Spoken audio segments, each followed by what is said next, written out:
You give me a countdown when it goes. Okay. Low.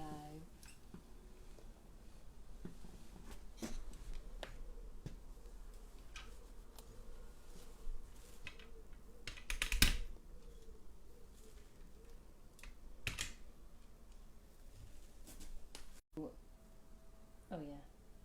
There was a connection thing, so maybe we should chat. It's okay. It's all good. Good. Right way up. Right way up. Perfect.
This might be a good time for a sound check.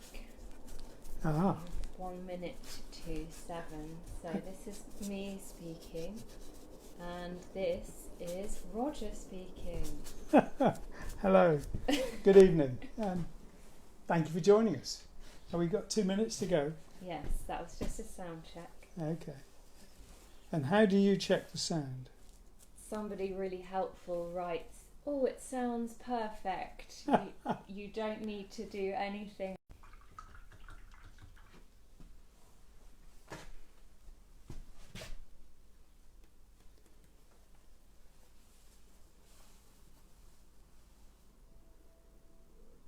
Sounds perfect. Thank you, Antonio. And Karen and Carl. Yes. Okay. Lots of verifying that we sound great. Good. Good, good. Since last week, I've tweaked it a little. I kind of,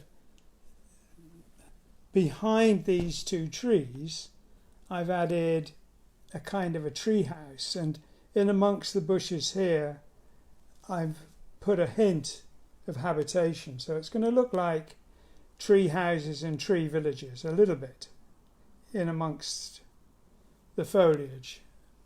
And it can still be a kind of a wilderness with the water lilies. So there will be flowering plants in this at some point. And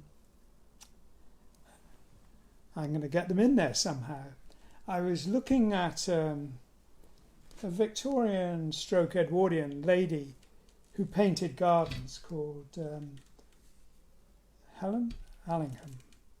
And I thought she did an amazing job, because you would get little teeny pictures with incredible detail. And she did use Chinese white a little bit when it was first introduced into regular sale in this country, which would have been, for those who are interested, 1834, I think. Winsor Newton started selling it. But she quickly dropped it in favour of carving through the paint into the white paper behind.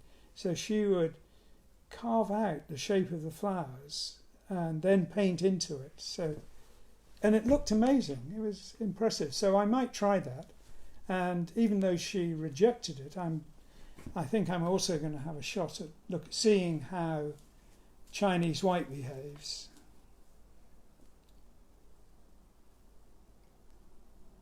So, also since last week, the kingfisher that's supposed to be part of the logo is sort of finished. I might add a little bit more feathery detail. But for now, is that on? Yeah. Okay, good. So that's the... It's going to not be as part of the painting, but it'll be part of the logo. So you can see I suggested a doorway here, windows here. And the foliage, I think, needs to come out more and overlap in this direction. And I've moved that in proportion to the rest of the painting further that way. And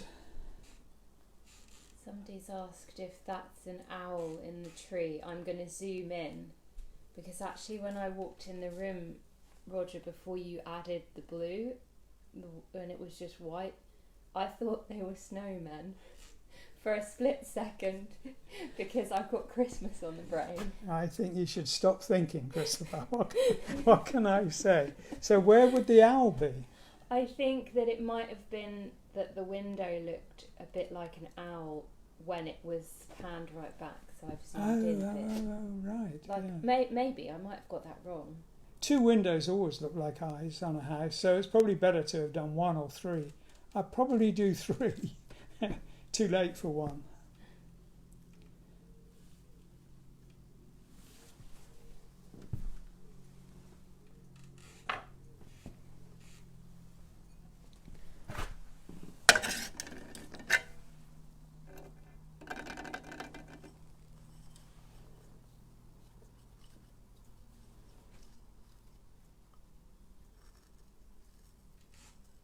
So I'm just going to make this tiny little bit more three-dimensional.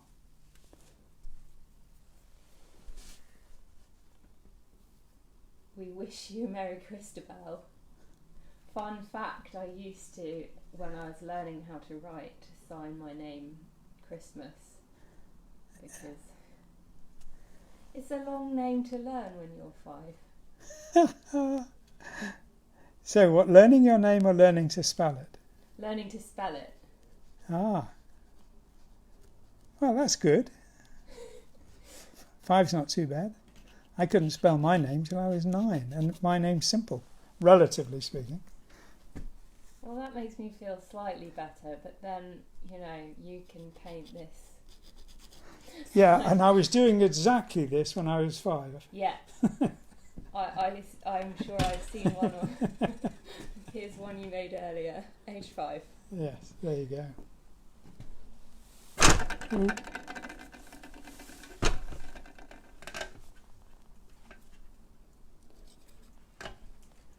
What do you think of John Howe, the Tolkien artist? What do I think of him? Yeah, you were talking about Alan Lee before, and someone's wondering what you think of John Howe. Oh, well, he's an incredible artist. I've spoken to him, but I've never met him. But Alan is an old friend, so I probably talked about Alan because I knew him. We published Mabinogion with his work back in the 70s. Yeah. Good grief, that was all so long ago. And we saw Alan last year down in Devon, so Cool.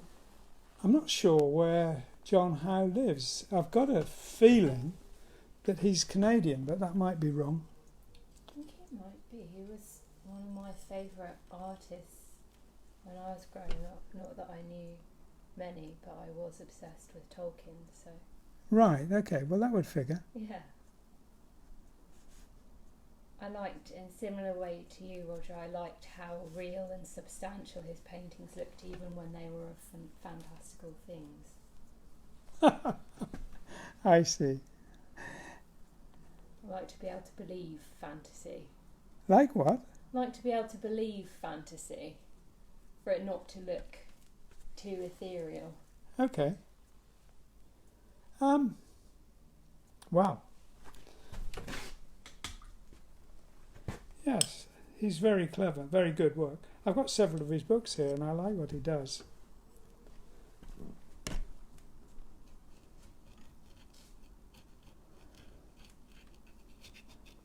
And he's good at both drawing and watercolour painting, so that's a good guide John Howe, if you're watching this, it's an invitation to tea. Right.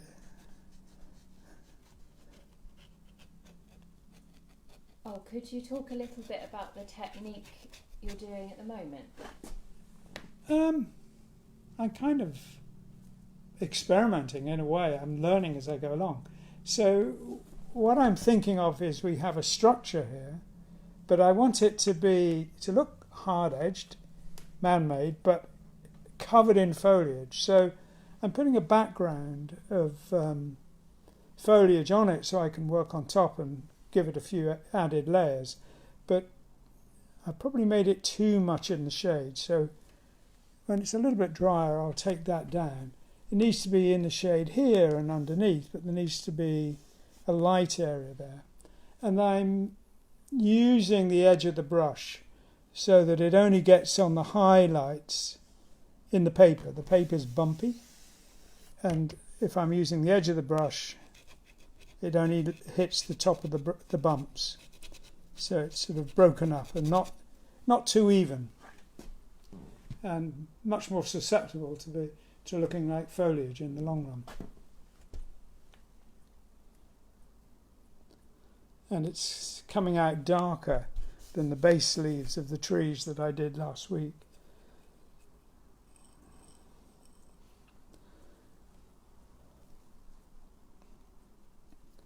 So that's what happens if it fills in, it goes too solid.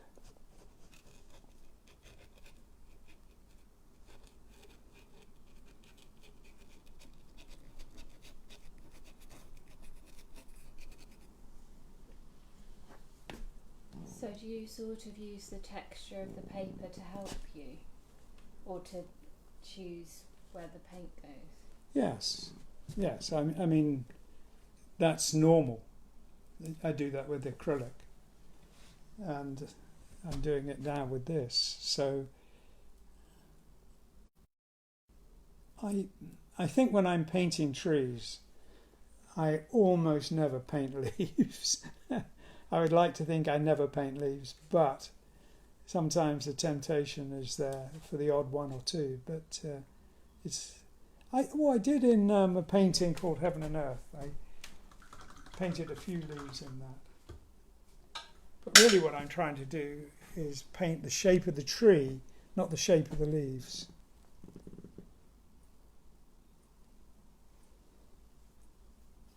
Is that like a style? Are there some artists that paint every single leaf in every tree, or is that just not really done? What can I say? Yes, some artists do. And some artists are so good at just doing the shape of the tree that you think they've painted every leaf, but they haven't. So I guess there's lots of ways of doing it. But there is no question that if you are painting leaves, it's very unlikely that you're also painting the tree. So it's... That definitely sounds like the translation of a haiku. There you go. What can I say? Something in that.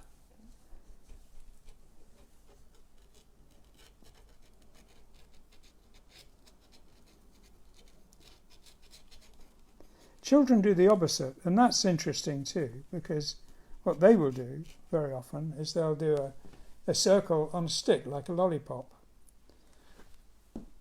And you kind of get the point. Okay, that's a tree. And you might think it's more sophisticated to do a lot more detail. It probably is more sophisticated to do a lot more shape. And eventually, I guess, if you're really, really keen, you can do detail. The pre-Raphaelites, I suppose, notoriously went in for painting leaves. And did a brilliant job too. I love that work. So what I'm doing now is taking off what I put on.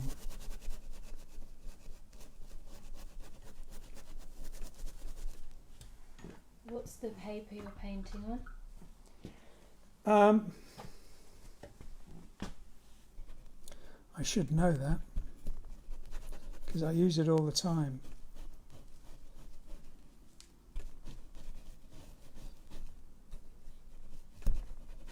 I can tell you what it is as a description.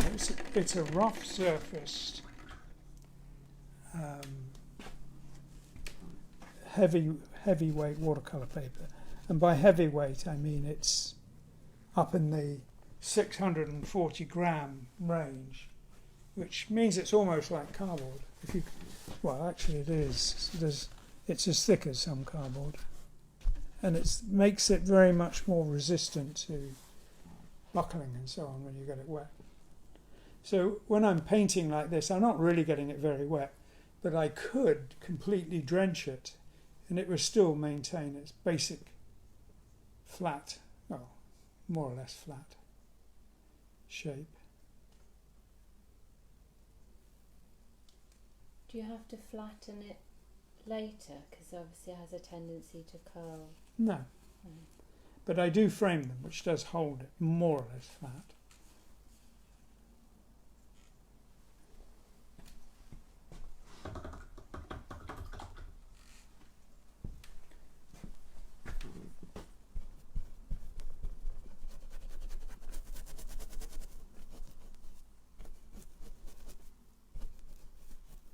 It's intriguing to me as I'm washing off the paint here that it's going very cold, i.e. it's going a kind of pale bluish colour. So I'm going to need to warm that up a bit. But what I want that to be is I'm going to go back in and get the foliage look, but it's exactly where light is falling. So it should be bright like the roof, but the roof I'll get them the same eventually. And this bit here and here is definitely meant to be shadowed.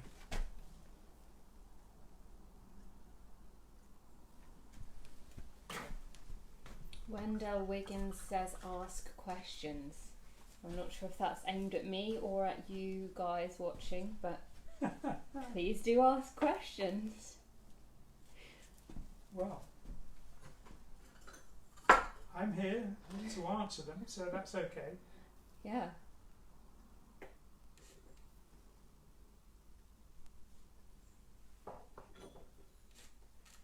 I don't normally do watercolour, and I certainly don't normally do this. This is probably, I don't know, painting like this, it's probably one of 4 or 5, maybe 6 that I've ever done. So it's fun. It's fun finding out things and doing it. It's also fun changing it and realising that I used to think of watercolour as much more rigid, but it's actually a little bit more amenable to change.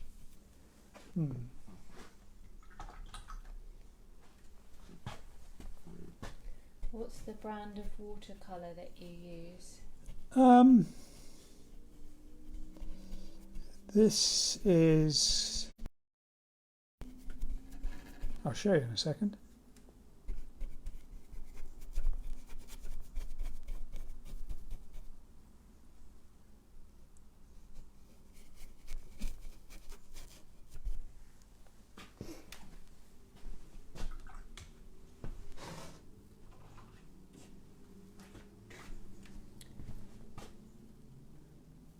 Martin Graham. I have talked about them before. They are particularly... Oh, is that too near? I can A little bit, that's it. Okay. Okay. They are particularly intense colours, and they're made particularly intense because they don't use gum arabic, which is the traditional base of watercolour. They use honey, which allows the colour to be much more vivid.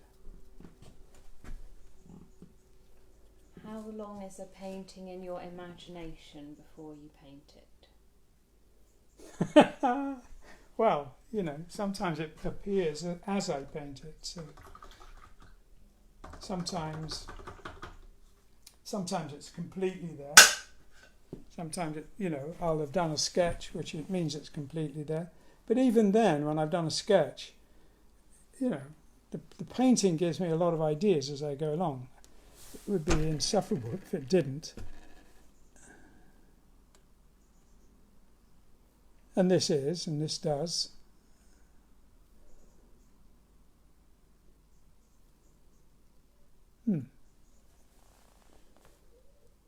Yeah, yes. I have started paintings without having had any thought about how it will be or even what it will be. And that's quite an interesting way for me to do it.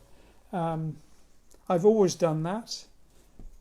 Back in the very early 70s, like 1970, 71, the painting that became Green Castle, the cover of my first book, Views, was one of 5 paintings I started then. I did a painting for a band called Nitro Function with the same base colours, and I did Fly From Here and The Leap, all on paintings I started back in 1971.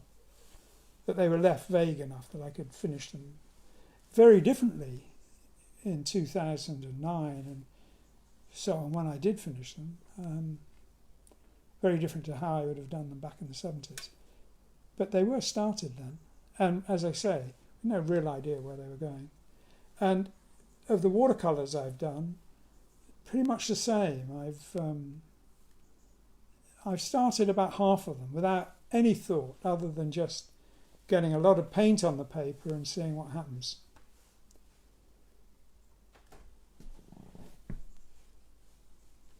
Was there a different painting for Asia Arcada before they changed their name to Astra? Did they change their name to Astra? Title of the album went through quite a few different titles before they settled on Astra. But the painting I did and the painting I settled with the band actually stayed the same. It became Astra after we tried the other titles. And as you rightly say, Arcadia was one of them.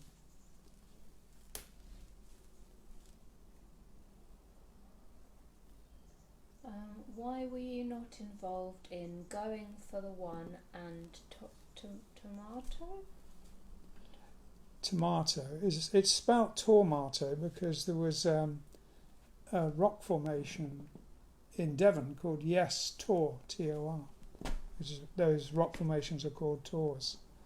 I think it was a ridiculous misunderstanding.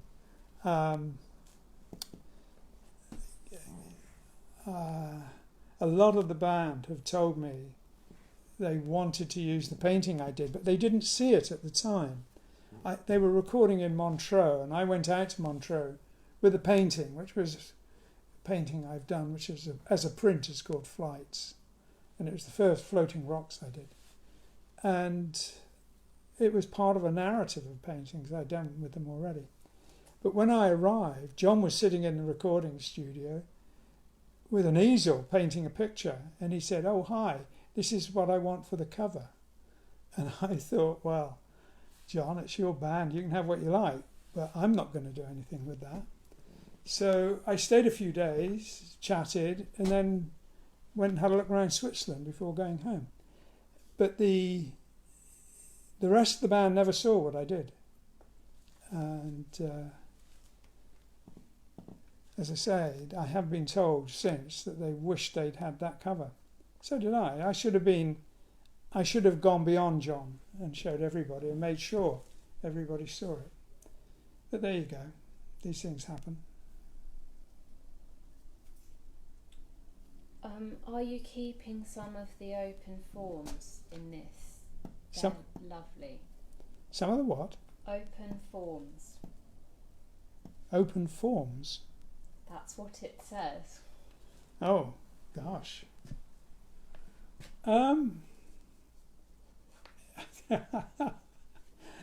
Well, to the degree that I understand the question, my instinctive answer is yes, but I may be misunderstanding the question, which would mean that I got it wrong. It's kind of evolving in my mind, so I'd be a little bit hesitant to commit to anything at this stage, but I suspect I'm not going to fill it up. You know, there are places where it's already as full as I ever want it to go. But I will put more detail in this, and this. So this is, and probably I'm going to commit to something like water lilies in the water. So I'm going to work here and here. But I doubt if I'll do anything to the sky and the trees in the distance. I think there's enough already to define them. You've been asked what the building in the middle, what it is. Can't you tell? If you were wandering through the woods, so you came across that, you'd say, ha ha ha, a tea shop. Would you not? Of course you would. Of course you would. What a silly question. Yeah.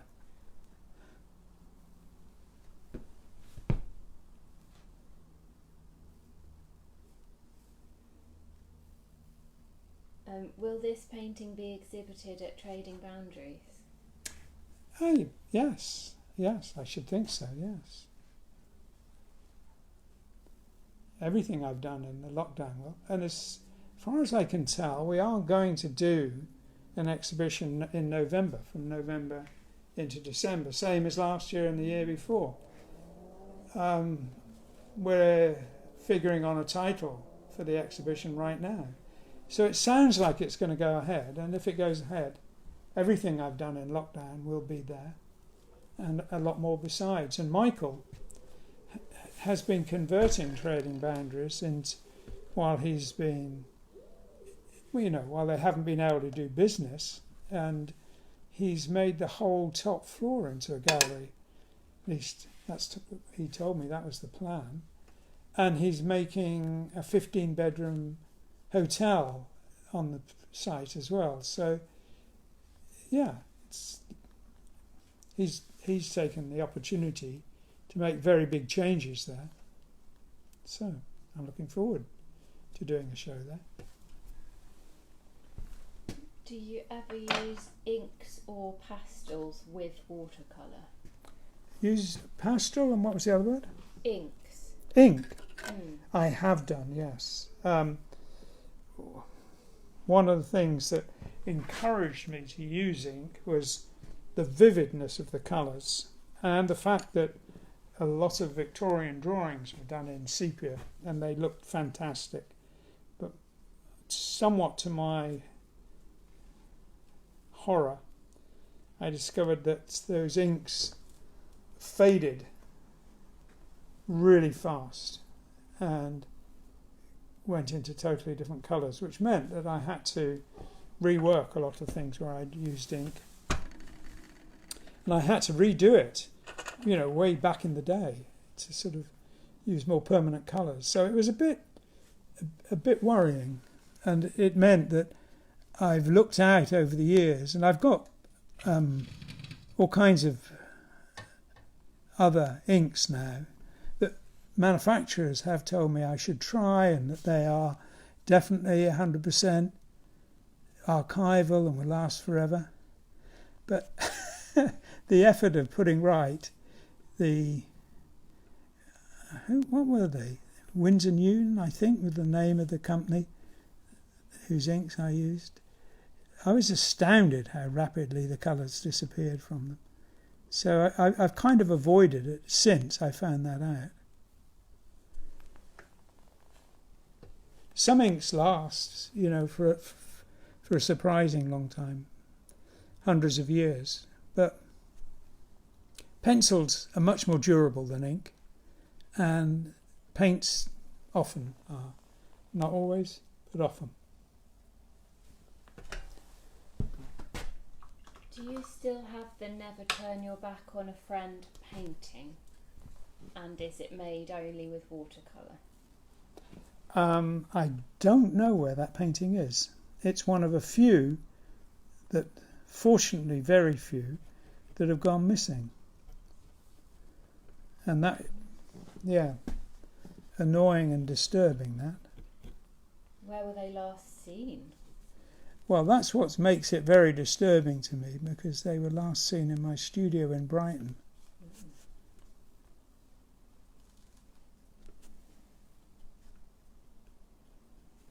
There was a DBA post yesterday that they've changed the album title and announcing it today. Oh yes, that's right. Cool. It's now back to Halcyon, and it's being called Halcyon Hymns, which I rather like, actually. I think that's a good title. And I'm glad the word Halcyon is back in there, because that connects with the kingfisher.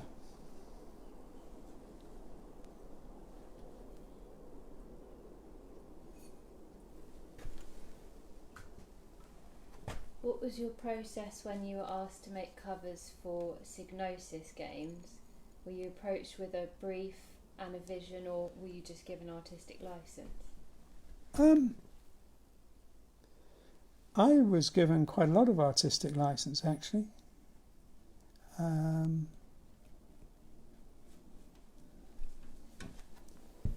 Yeah, that was quite good fun working with those in those days. It was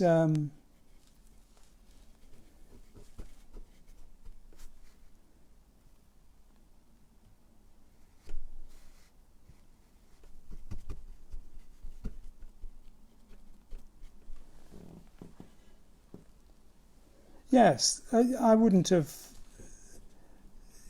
worked with anyone more than once if there was too much interference. I'm very happy to talk to people about what I'm going to do, but to put it bluntly, if I'm working with someone who thinks they have better ideas than me, I would say, okay, I can't argue with you, but I can certainly decide not to work with you, which is probably what I would have done. It's when I do a job, I would say people come to me for as much for the ideas as for the execution of the ideas. Well, I'd say 99% for the ideas. So it would be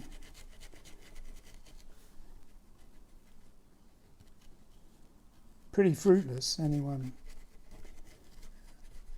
defeating the object, if anyone sort of asked me to do a job and then is feeding me ideas. Didn't stop John doing it, though.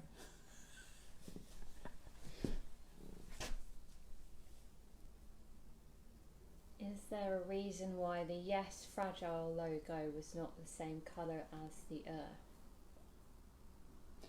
It didn't have a colour. It was just a line.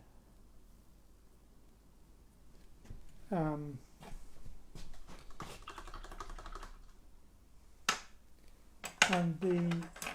the Fragile cover was meant to be a kind of pastiche of turn of the century books, the sort of semi-Art Nouveau arts and crafts movement books that were around. And that's what, when I was talking to Yes, that's what we looked at. We looked at a lot of those old books. And so the lettering and everything was sort of quasi-inspired by those lettering of that time. But I never imagined it would last as a logo. And it didn't, of course.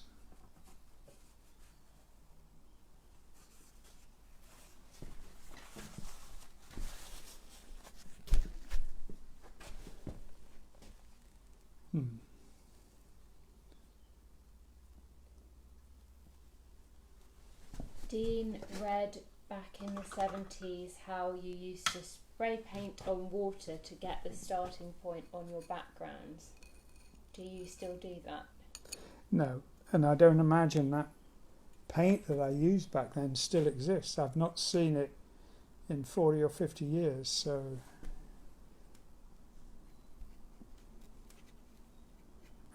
I've said before, I don't even know for sure chemically what it was. It said enamel on the tins. It was aerosol tins. It's probably illegal now. Well, there you go. Yes, paints are often quite dangerous chemicals, and it takes enough time to learn the ones that you use on a daily basis, which are poisonous, which are not. But to buy something in a hardware store, I guess, is quite risky, because they wouldn't have had announcements back then. Careful, this is poisonous. Now, to a degree, they do. What, they'd have just let you find out, have a taste and see if you poison yourself. Well, it sounds very callous, but the truth of the matter is they probably didn't know themselves. That doesn't mean they weren't careless. And I'm only guessing that they might have been toxic. I don't know. As I say, I don't know what they were. But there were a lot of things that we used on a daily basis that are pretty noxious chemicals. I mean, paints I use now can be. So, some paints you have to be extra careful with.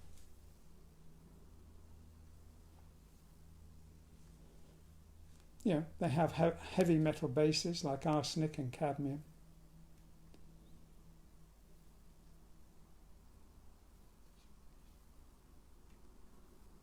Did you ever hang out with Burke Shelley? With who? Burke Shelley from Budgie? Oh! No. Oh. It was the only person I knew from Badger was Tony Kay. And I'm going to do a project with him at some point.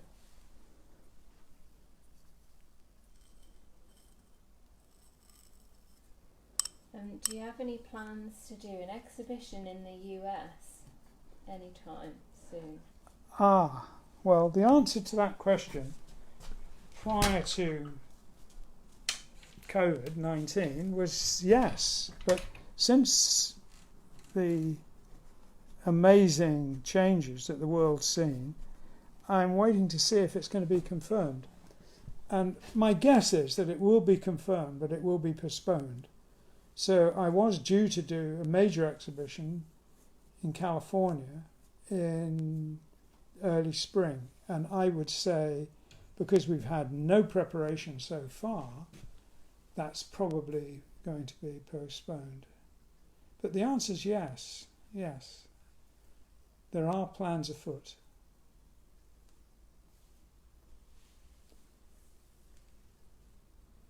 In your mind, is the tea room buildable, or is it just part of the painting?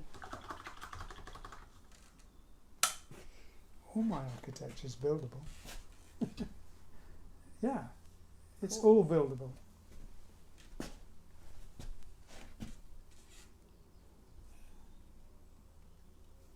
We are going to be restoring, as I have been mentioning from time to time, the prototype architecture. And we were working on it today, defining how it would break up into bits so we could move it.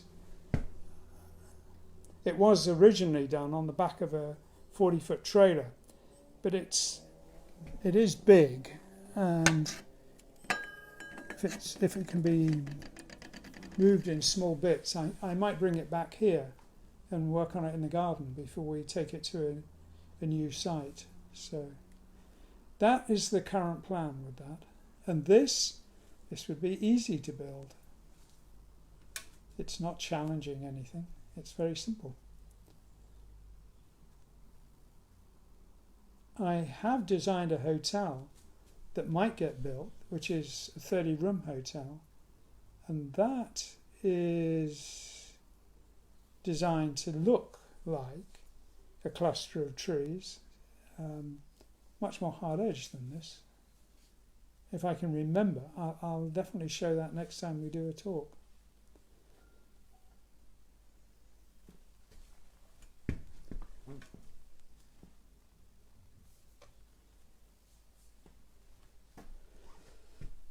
I think I was talking to Freya and she read a question, and I quoted Sid Mead when somebody asked him, how does he decide what of his design is fantasy and what is for real?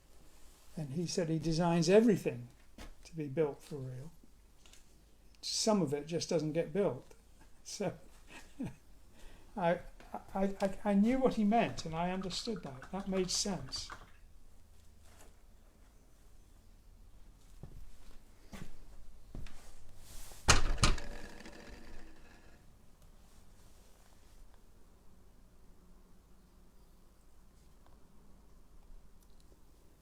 I think this is going to run into next week, although I'm much more confident now than I was earlier about how it's going to finish. And this is kind of making structural sense. When it's got more 3 dimensions on it, I'll be able to leave that alone and move on. And the trees that were there from last week are now coming forward again, and the house is beginning to, tea house is beginning to sit comfortably behind them.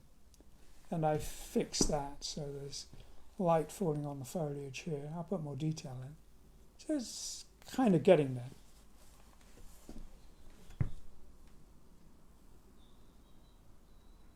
I may or may not put a bridge into it.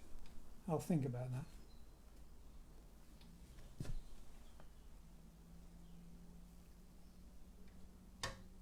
Did you think that curve on the right was going to be a bridge at one point, or was it always a hill?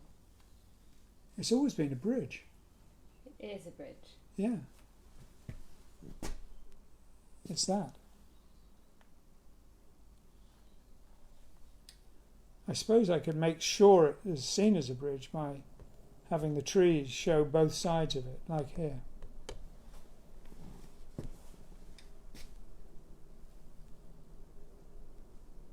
It's the most minimal bridge though, there's hardly any structure.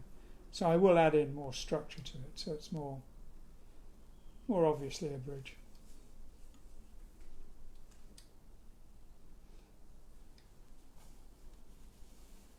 Which works of Kaluta do you recommend?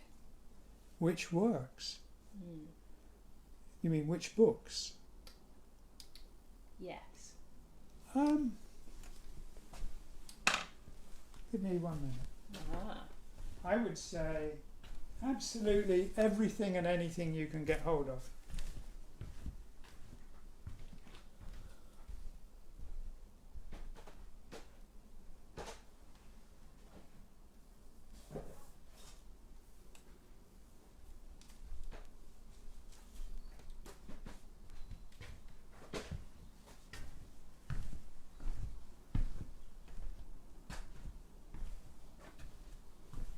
Okay, this is one of Michael's sketchbooks, volume 5, and they're quite thin.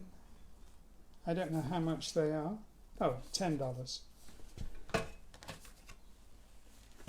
This is his Metropolis book, which is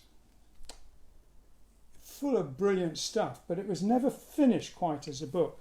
So it's got some lovely work in it, but some of the work, which was meant decoratively, is used illustratively, and there isn't, from what he showed me originally, I think there's less in it than he would have liked, but it's a brilliant book, good value. So Metropolis, and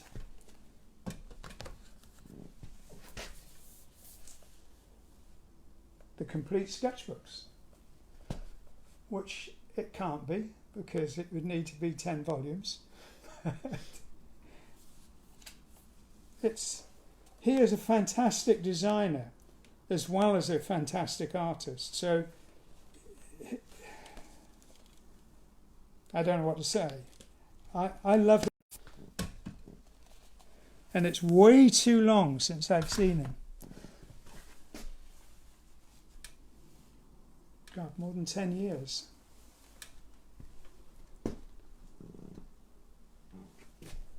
Are there any pencil lines on this?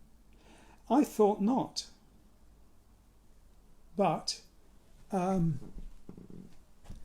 drew that window, so there is the hint of them there. I should have not. I should have just trusted that I could do it with a paintbrush, but I tend to do my architecture with a pencil, not a paintbrush. So it's kind of a sort of weird habit to get back into and pick up a pencil, but not necessary. I should have just carried on painting.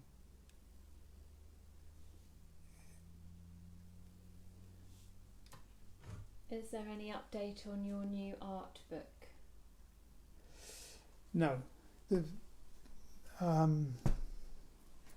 I am under a lot of pressure, and I had promised that I would get that moving. I think we're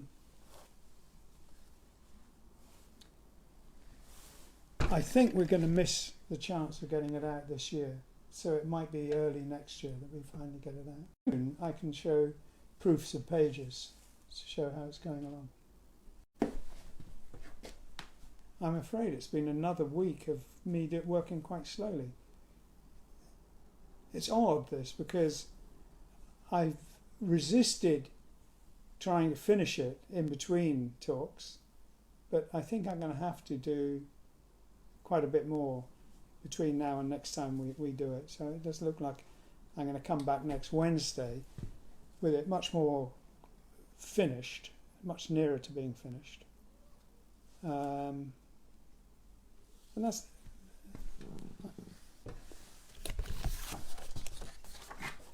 to have a look at it as a whole. It's kind of shaping up how I would like it to, but it is a bit full, and I can see that it would be good to leave as much as possible empty from now in.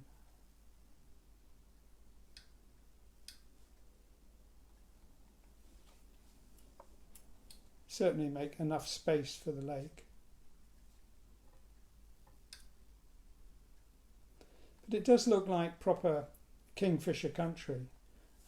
Because I hadn't seen any round here, because we've got a river just outside, I thought I would look up what kind of places they prefer.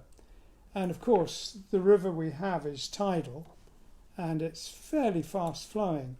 So it's very hard to see the fish. And they like clearer, still water so they can see the fish.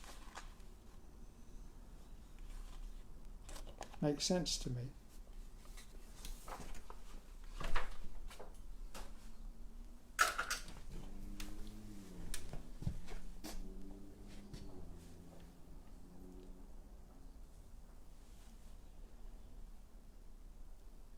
Did you get asked to do any of the solo Yes album covers? When? It's not specified. Would that be when they split and did solo projects? I've done quite a few of Steve's. I've worked on a few of Rick's, and I've done one of Alan's. This is not a solo project per se, but it's Jeff, keyboard player in Yes, and Chris Braid. They have a band called Downs Braid Association. So it's not strictly a solo project, but it's a project outside of Yes. Yeah, I do some. Yeah.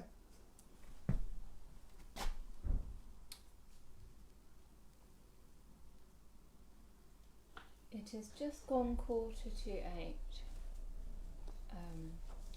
depending on when you want to finish, and your battery is on low power. Oh, really? Which might be a factor. It might, indeed. Okay. Well, I'm looking at this now, and I'm seeing, okay, it's kind of even and busy across its whole area, and probably won't want to take that out and move it and make more space that way. But I could make the impression of space by putting dense colour and detail in a foreground here. So that will leave that to fade gently into a background and give a better sense of space. So I will look at all these ways of moving forward with this. Sorry, I'm aware lots of people have asked questions I haven't got to, and some of you have asked them twice. So, but I will write these all down and pester Roger and Freya to do a Q&A. Yes, yeah, So that's don't right. be discouraged. Yes. What happened is Christabel did download a bunch of questions, and subsequent to that, Freya downloaded a few more, and we did go through most of what we could last time we talked, and that went up online yesterday or the day before. It's definitely there now. Yes, it went up yesterday. Yeah. So anything from now on until, well, the sooner the better, really, because that we're trying to get a little bit more ahead of doing it the day before, so we can get it up this week rather than early next week. So yeah, ask the questions, please, and we'll go through them in the Q&A. We did originally intend to do 45 minutes, not an hour, and last couple of weeks we've drifted into an hour, but taking cognizance of the fact that the battery is screaming for help, we'll do it at 45 minutes. So thank you very much for coming tonight, and please ask the questions and we'll download them and see what we can do. Thank you. Thank you, everyone. Thank you very much. Thank you.